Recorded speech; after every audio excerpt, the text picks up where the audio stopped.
दोस्तों नमस्ते।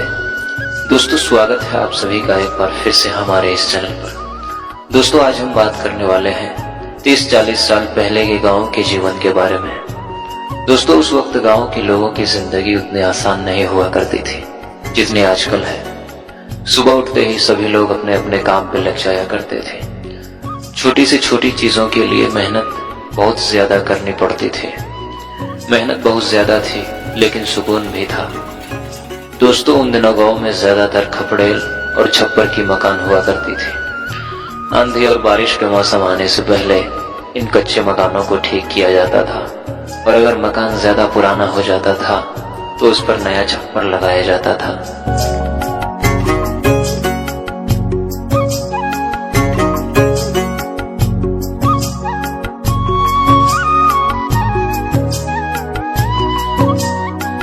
और दोस्तों उन दिनों खेती का सारा काम बैलों के द्वारा ही किया जाता था। खेतों में हल देना, धान के पौधों को खेत तक ले जाना, खेतों में पानी देना, फसल की कटाई के बाद उसको घर लाना और फसल को तैयार भी बैलों के द्वारा ही किया जाता था। खेती के अलावा कहीं जाने आने के लिए बैलगाड़ी और शादी में बारात भी बैलगाड़ी से ही जाया करते थे। और दोस्तों उस समय गन्ने का रस भी बैलों के द्वारा ही निकाला जाता था। और दिन भर की थकान के बाद शाम को रेडियो पर विविध भारती की सुरीली तान मानो सारी थकान दूर हो जाती थी और बहुत ही खूबसूरत नजारा होता था। वो बुजुर्गों की लगी चौपाल, इधर उधर की बातें और आने जाने वाले लोगों को टोकना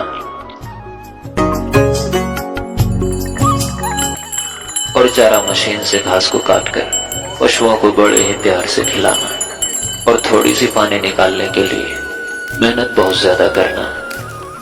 और दोस्तों उस समय गांव में अनाज इसी में रखा जाता था।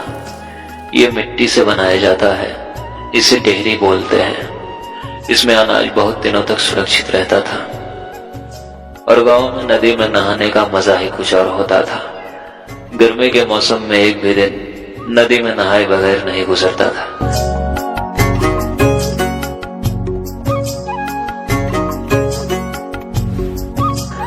और दोस्तों सुबह होते ही सारे पशु खेत की तरफ निकल जाते थे अपने भोजन के लिए।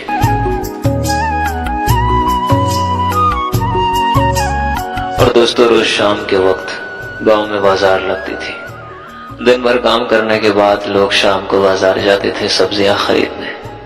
वो शाम के वक्त लगने वाली बाजार का दृश्य ही कुछ और होता था। और दोस्तों ये छपरी का छोटा सा घर खेतों में बनाया जाता था ताकि यहाँ बैठकर सभी किसान अपने अपने खेतों की देखभाल कर सके। खुले मैदान में ठंडी हवाओं के बीच यहाँ बैठने का मजा ही कुछ और होता था। और दोस्तों कुछ इस तरह की हुआ करती थी पहले गांव का रसोई घर, जो पूरी तरह से मिट्टी की बनी होती थी और बड़े बड़े चूल्हे को भी मिट्टी से बनाया जाता था।